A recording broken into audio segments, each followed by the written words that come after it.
None of these challenges can be solved quickly or easily.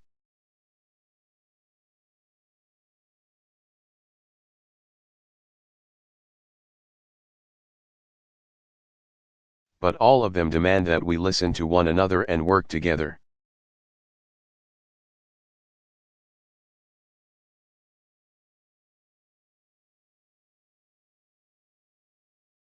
That we focus on our common interests, not on occasional differences, and that we reaffirm our shared values.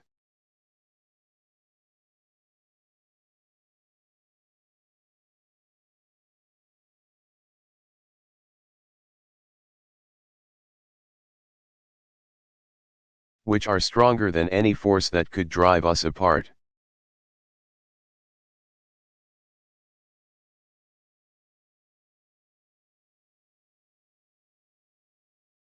That is the work that we must carry on.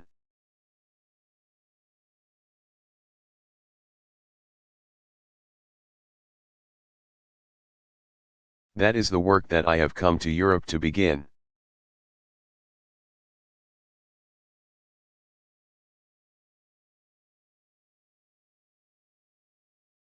To renew our prosperity, we need action coordinated across borders.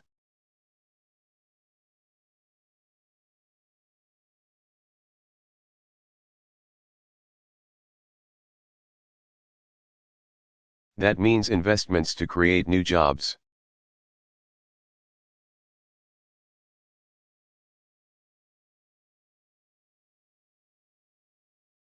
That means resisting the walls of protectionism that stand in the way of growth.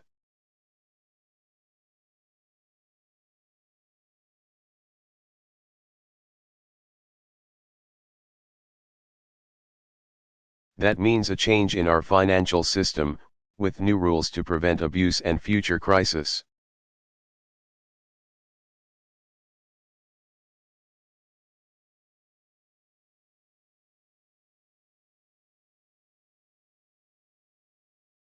And we have an obligation to our common prosperity and our common humanity to extend a hand to those.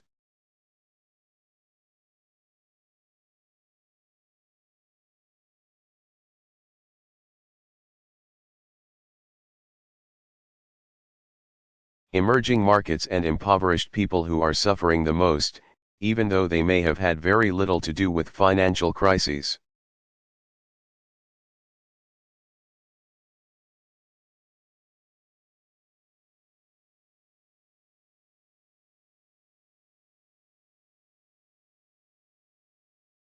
Which is why we set aside over $1 trillion for the International Monetary Fund earlier this week.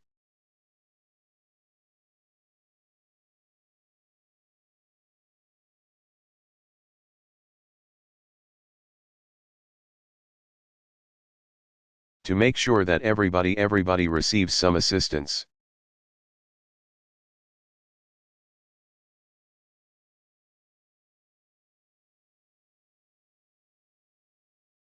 Now, to protect our planet, now is the time to change the way that we use energy.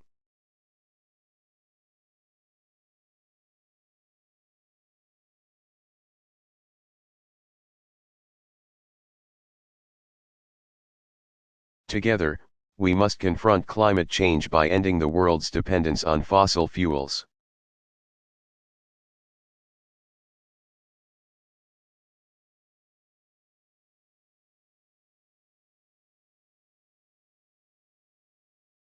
By tapping the power of new sources of energy like the wind and sun, and calling upon all nations to do their part.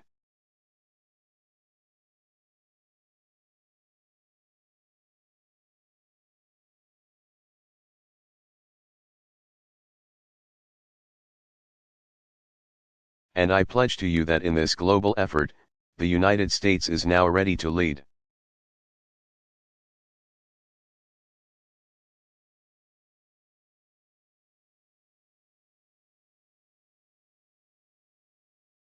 To provide for our common security, we must strengthen our alliance.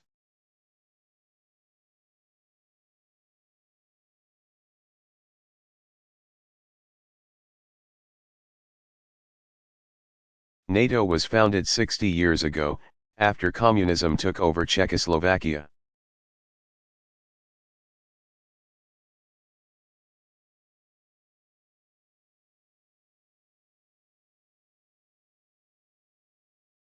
That was when the free world learned too late that it could not afford division.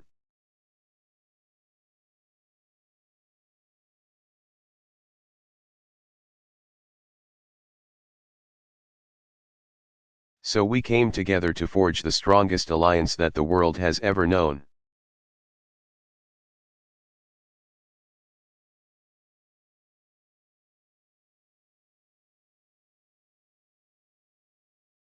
And we should stood shoulder to shoulder year after year.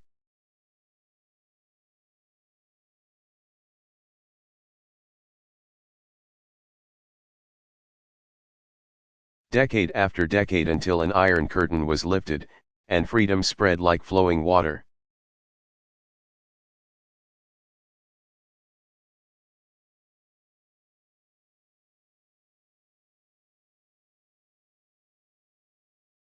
This marks the 10th year of NATO membership for the Czech Republic.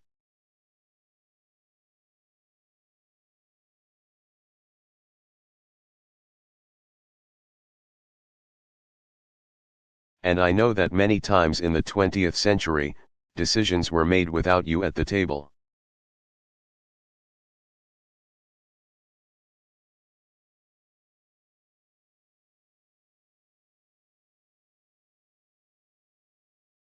Great powers let you down, or determined your destiny without your voice being heard. I am.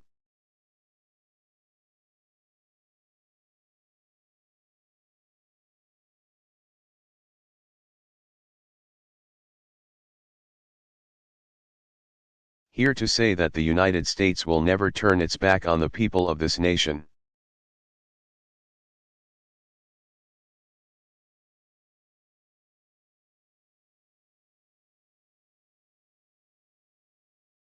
We are bound by shared values, shared history. We are bound by shared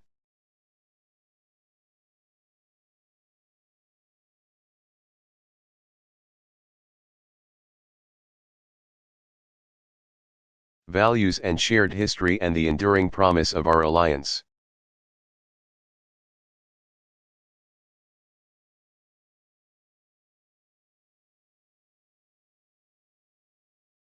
NATO's Article V states it clearly, an attack on one is an attack on all.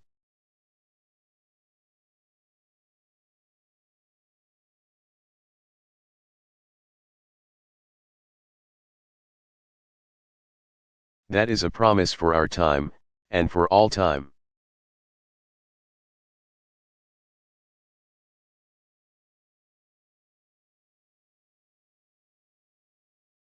The people of the Czech Republic kept that promise after America was attacked.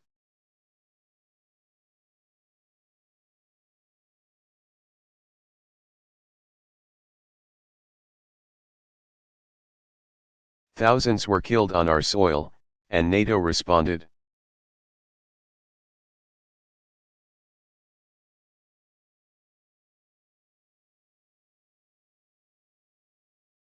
NATO's mission in Afghanistan is fundamental to the safety of people on both sides of the Atlantic.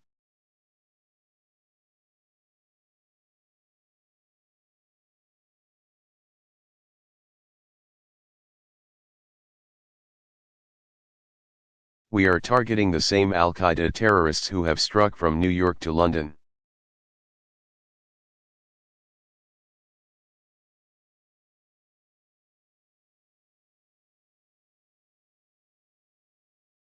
And helping the Afghan people take responsibility for their future.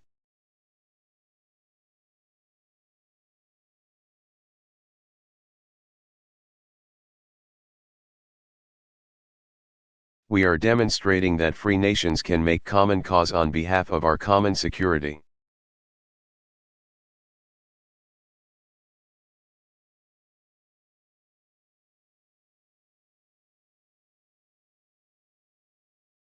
And I want you to know that we honor the sacrifices of the Czech people in this endeavor.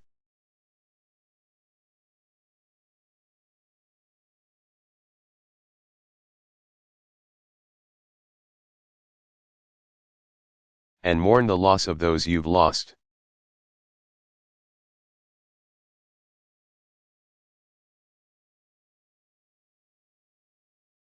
But no alliance can afford to stand still.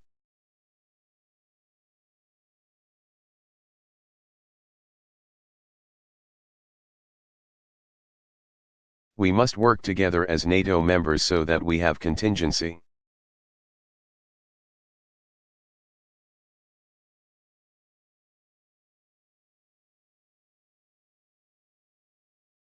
Plans in place to deal with new threats, wherever they may come from.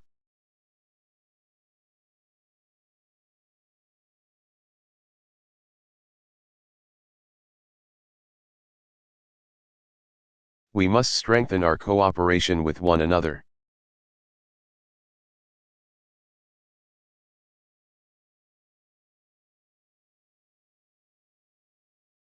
And with other nations and institutions around the world, to confront dangers that recognize no borders.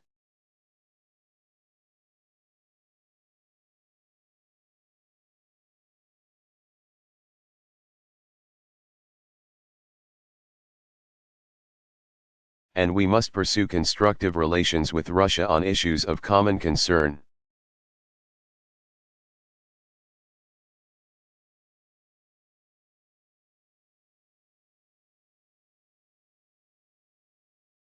Now, one of those issues that I'll focus on today is fundamental to the security of our nations.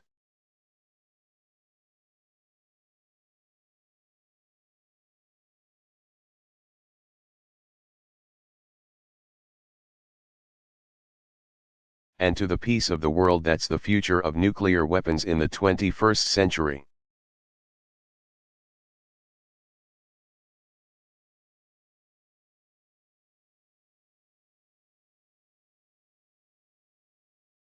The existence of thousands of nuclear weapons is the most dangerous legacy of the Cold War.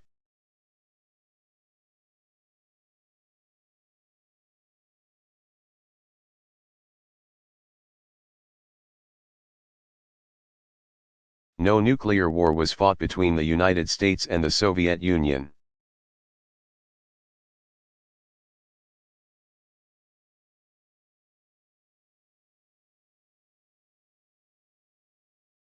But generations lived with the knowledge that their world could be erased in a single flash of light.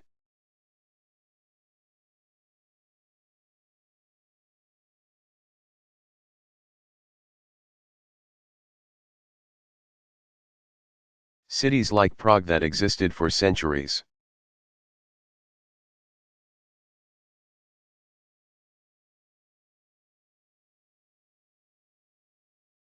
That embodied the beauty and the talent of so much of humanity, would have ceased to exist.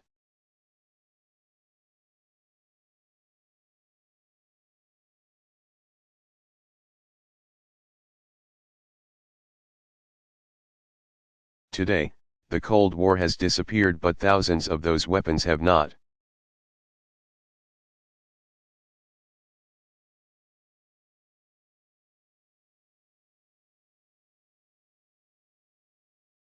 In a strange turn of history, the threat of global nuclear war has gone down.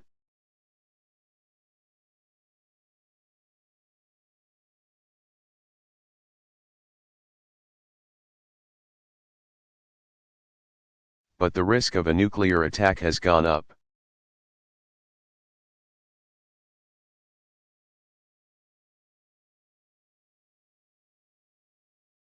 More nations have acquired these weapons. Testing has continued.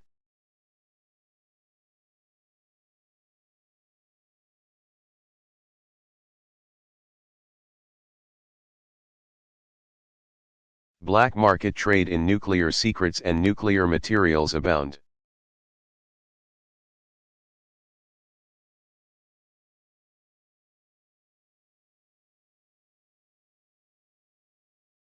The technology to build a bomb has spread.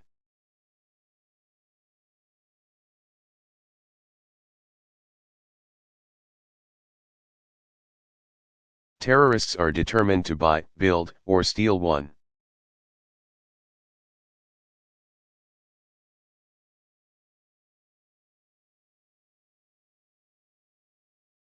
Our efforts to contain these dangers are centered on a global non-proliferation regime.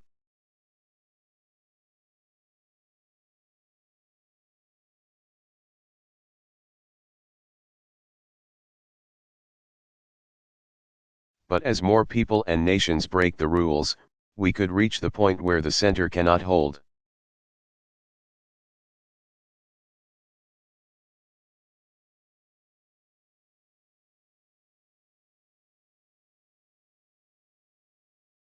Now, understand, this matters to people everywhere.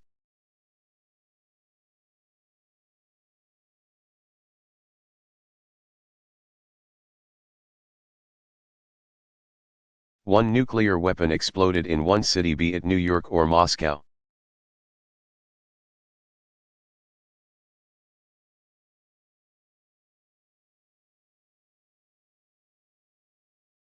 Islamabad or Mumbai, Tokyo or Tel Aviv, Paris or Prague could kill hundreds of thousands of people.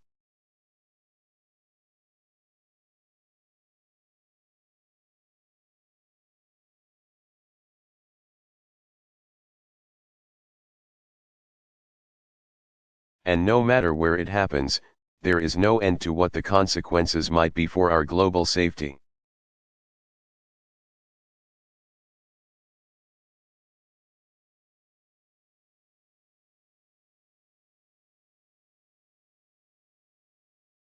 Our security, our society, our economy, to our ultimate survival.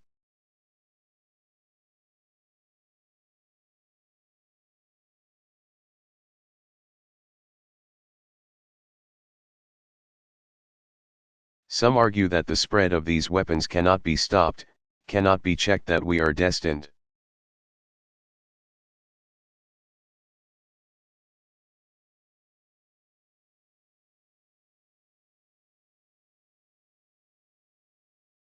To live in a world where more nations and more people possess the ultimate tools of destruction.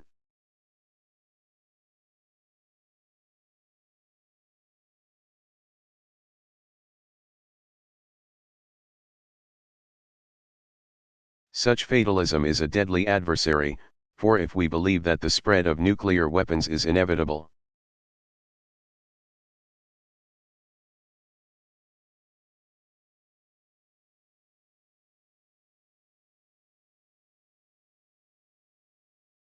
then in some way we are admitting to ourselves that the use of nuclear weapons is inevitable.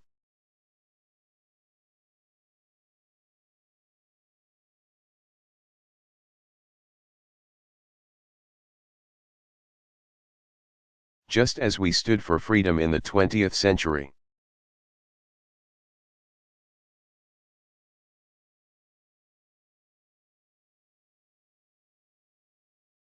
We must stand together for the right of people everywhere to live free from fear in the 21st century.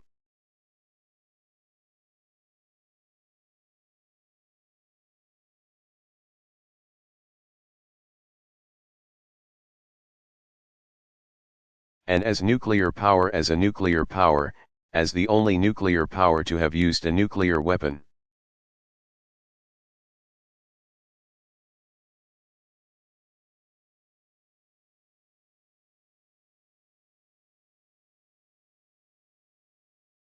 The United States has a moral responsibility to act.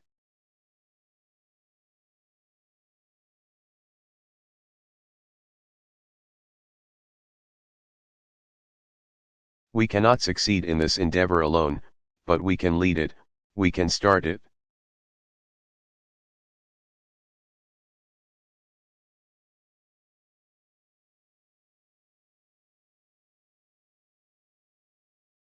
So today, I state clearly and with conviction America's commitment.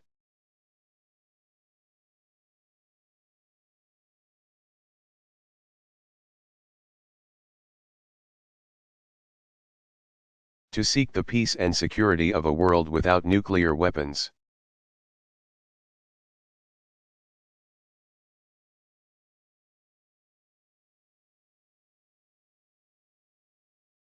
I'm not naive. This goal will not be reached quickly, perhaps not in my lifetime.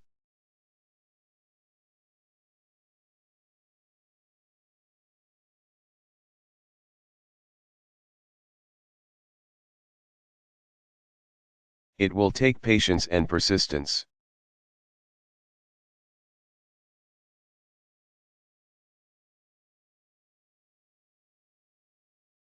But now we, too, must ignore the voices who tell us that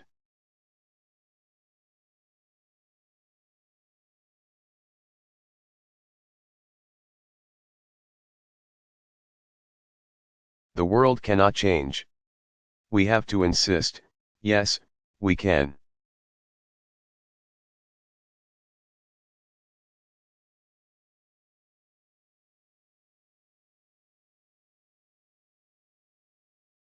Now, let me describe to you the trajectory we need to be on.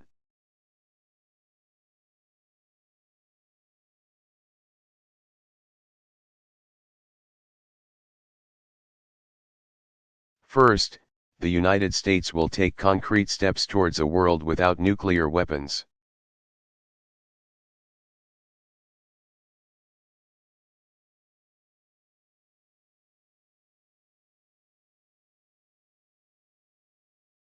To put an end to Cold War thinking.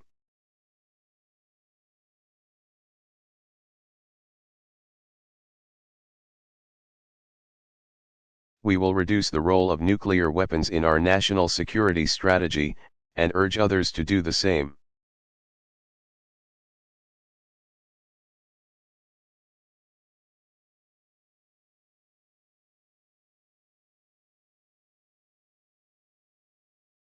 Make no mistake, as long as these weapons exist, the United States will maintain a safe.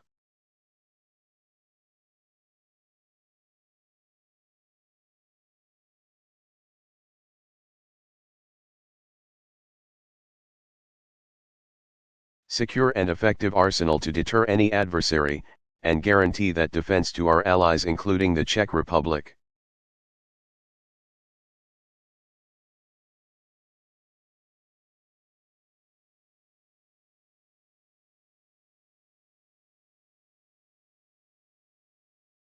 But we will begin the work of reducing our arsenal.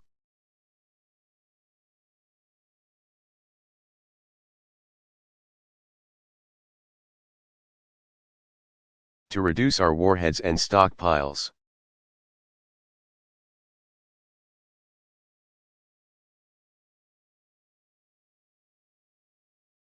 We will negotiate a new strategic arms reduction treaty with the Russians this year.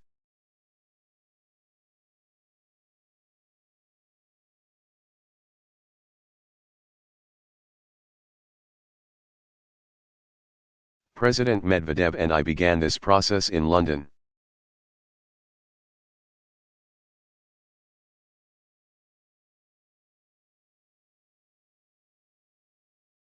And will seek a new agreement by the end of this year that is legally binding and sufficiently bold.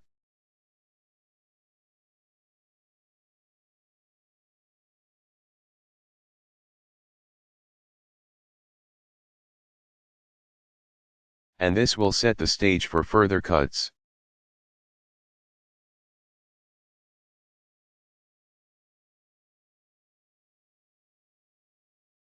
And we will seek to include all nuclear weapon states in this endeavor.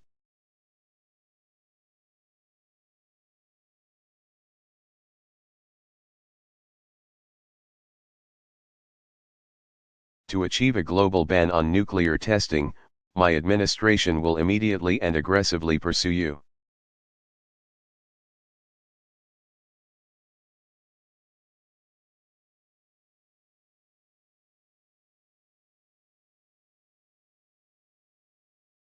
Ratification of the Comprehensive Test Ban Treaty.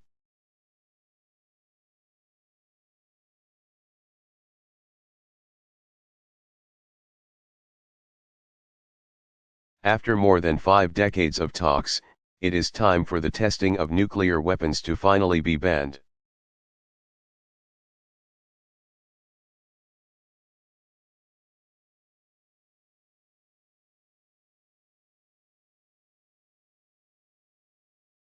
And to cut off the building blocks needed for a bomb, the United States will seek a new treaty.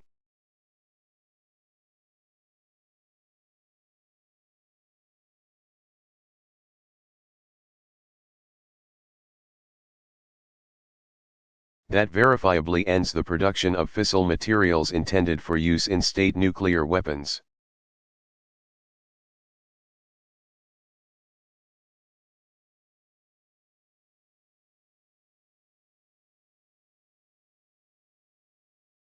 If we are serious about stopping the spread of these weapons,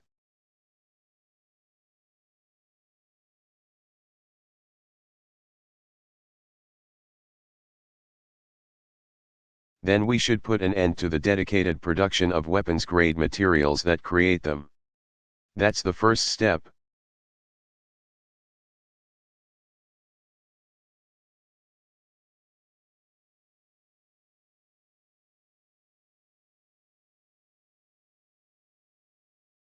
Second, together we will strengthen the Nuclear Non-Proliferation Treaty as a basis for cooperation.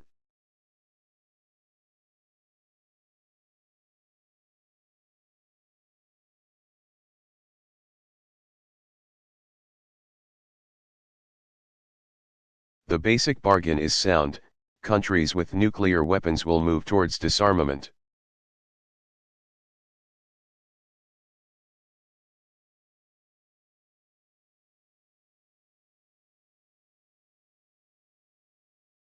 Countries without nuclear weapons will not acquire them, and all countries can access peaceful nuclear energy.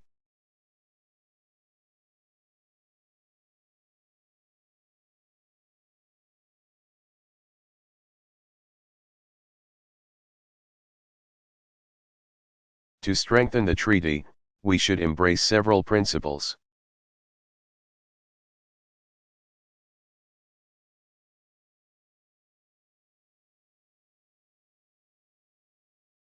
We need more resources and authority to strengthen international inspections.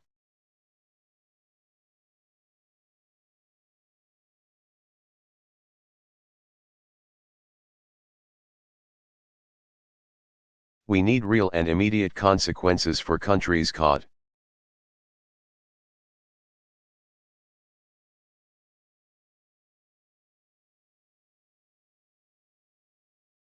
Breaking the rules or trying to leave the treaty without cause.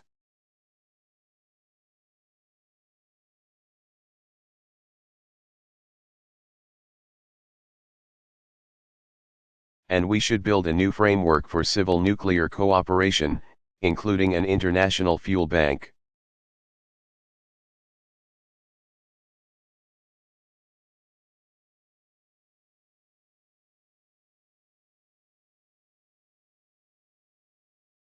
So that countries can access peaceful power without increasing the risks of proliferation.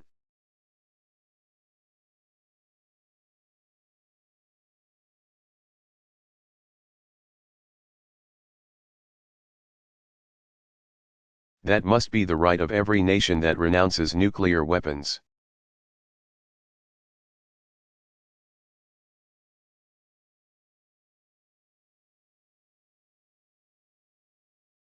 Especially developing countries embarking on peaceful programs.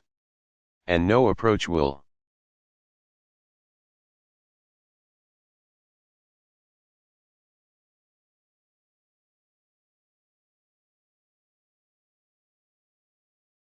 succeed if it's based on the denial of rights to nations that play by the rules.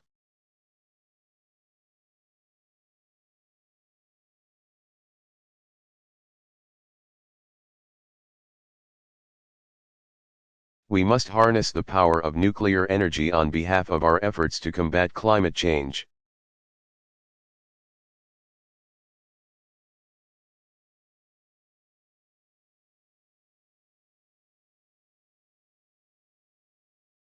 And to advance peace opportunity for all people.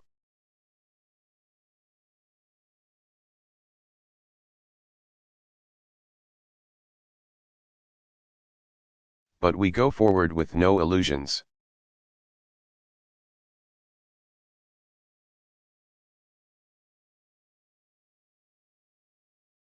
Some countries will break the rules.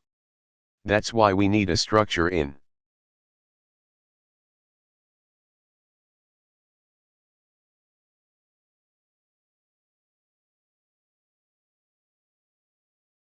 Place that ensures when any nation does, they will face consequences.